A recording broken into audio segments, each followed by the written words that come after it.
Kristo'y hindi manlalalang. Eh, eh, alam mo, ayaw kong makulitan kay. One word is enough. So wala pong binanggit dyan na si Kristo ay hindi manlalalang. Wala po.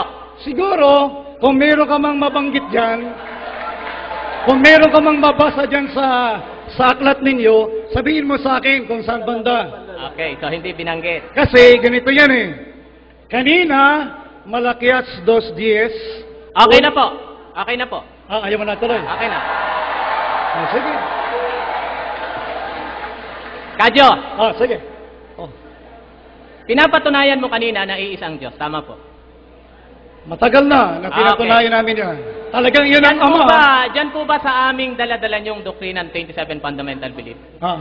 Sinasabi po ba namin dyan na tatlo ang Diyos o dalawa ang Diyos? Hindi ko nabasa lahat yan. Ang nabasa ko rito, the God of the Old Testament does not differ from the God of the New Testament. Okay. God the Father. Yun ang sinasabi ng inyong aklat. Okay, o sige po. Sige. Tinanggi po ba dyan sa aming doktrina na yan na hindi Diyos si Kristo? Libro nyo ito. Alam na. So sa makatwid, wala po dyan na hindi Diyos si Kristo. Aklat nyo ito eh. Hindi sasabihin na si Kristo yung Diyos. Hindi ko tinatanong kung aklat namin.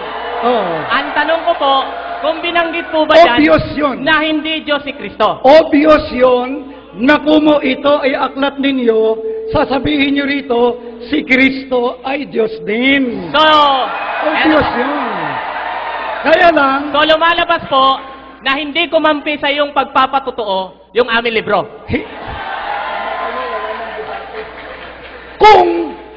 Kung sasang-ayon kami sa iyo na dito sa libro mo na sinasabi si Kristo ay Diyos, di wala na tayong debate, my friend.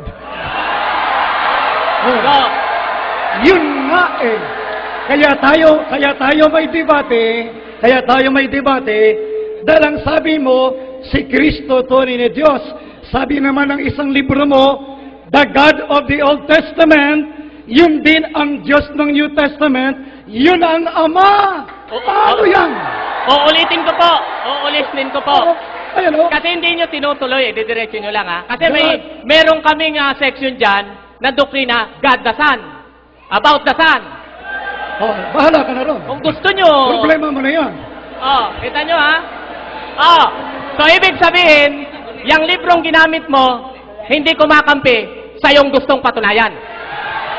Alam mo, Sa makatwid, yung librong ginamit mo na amin yan, ay hindi kumakampi sa gusto mong patunayan na hindi tunay na Diyos si Kristo.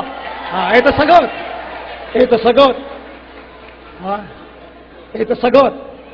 Dito, sa aklat mo, kaibigan, ginamit din yung Malakias 2:10. Babasahin ko, ha? Have we not all one Father?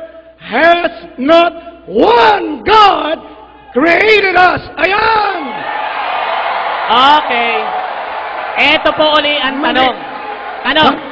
Yan po ba sa binasa niyong talata, itinatanggi ba ng aming aklat na hindi tunay na Diyos si Kristo? Ang sinasabi ng aklat mo, ang Ama, yun ang iisang Diyos. Ganito. Yun ang sinasabi nitong aklat mo. Pero hindi binabanggit yan na hindi Diyos si Kristo. Ang sinasabi, kahit banggitin pa, binanggit din ang Ama, ang isang Diyos. Ganito. Okay. Mr. Ventilasyon. Kadyo. Sige. Sa inyo po bang pagkaalam, ano po bang doktrina namin tungkol sa Diyos? Isa o tatlo? Okay. Gusto mong bilangin ko? Sa aming doktrina, wag galing sa iyong isip, ha? Yun sa doktrina namin, basahin mo na tatlo ang Diyos na kinikilala namin. Ito doktrina nila. Ito doktrina. Yan, kumopya yan sa Katoliko. Ayan. Okay. Ito. Okay na po. Ito next question. Dali po. Okay na po. Okay. Quiet please. Quiet. Okay. Pakiusap po.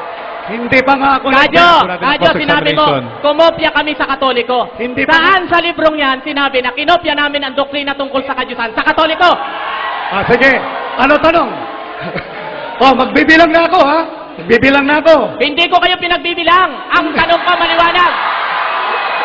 Ang tanong ko, saan sa aming doktrina na ang doktrina patungkol sa Diyos ay kinopya namin sa Katoliko? Sige, gini.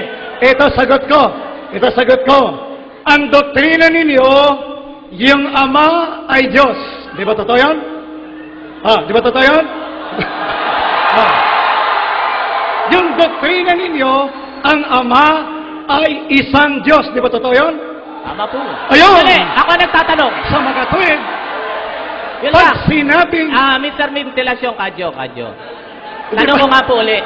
Saan po dyan sinabi na yung doktrinang yan ay kopya namin sa Katoliko? Sige. Ibinanggit mo eh. Sige, pasensya ka na lang kasi kung talagang natitisod ka doon, okay na lang. Hindi kasi ganito yan eh. Yung Seventh-day Adventist, nung 1844 kayo lumitaw. Hindi ko po tinatanong kung ano ang paglitaw namin. Ang tanong ko, total ginagamit mo ang aming libro. Kaya nauna yung Katoliko na gumamit niyang aral na yan. Andali po. Pero, ganito, andali po.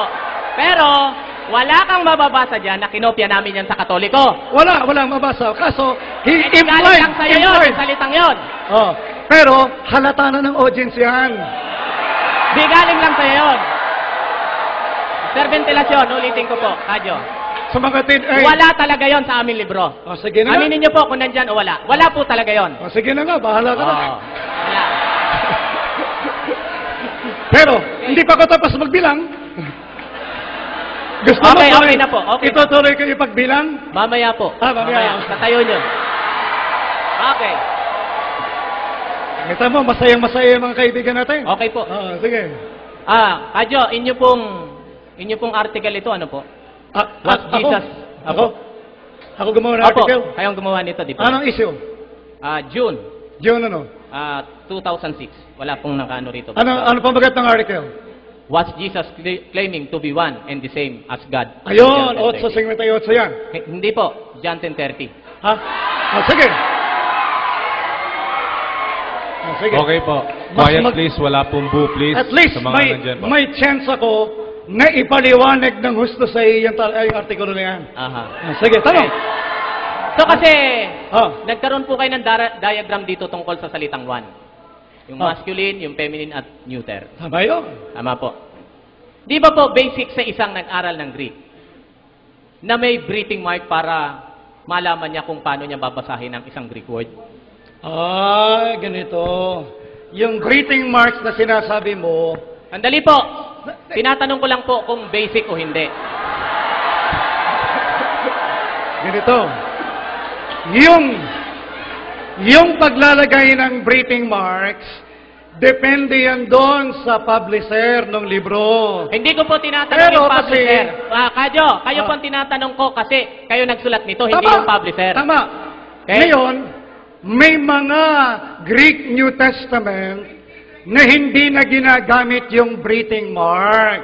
Kasi yung original Greek New Testament, may breathing marks ba? Wala nga Wala. po. Pero ganito po. Kaya, Ito na ang tanong. hindi issue kung may ginamit kami na breathing marks o hindi. Okay. Time's Ang up. issue dyan, Time's up po. Time's up. ay naku, Thank di you. pa ako tapos Time's up.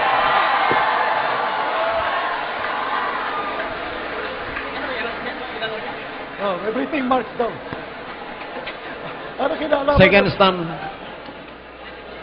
ka, Richard.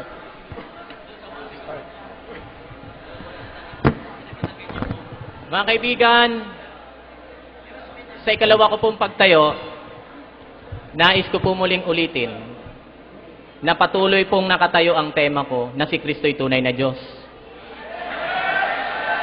Alam niyo po kung bakit? Ang tema namin ay tututulan niya na si Kristo ay hindi tunay na Diyos. Ang binanggit niya ng binanggit, yung Ama, tunay na Diyos. Ay wala po sa paksa. Pangalawa, nais ko pong ulitin hindi namin tinututulan na ang Ama ay tunay na Diyos. Kaya nga yun, hindi nga po namin pinag-usapan yun eh. Ang aming pinirmahang paksa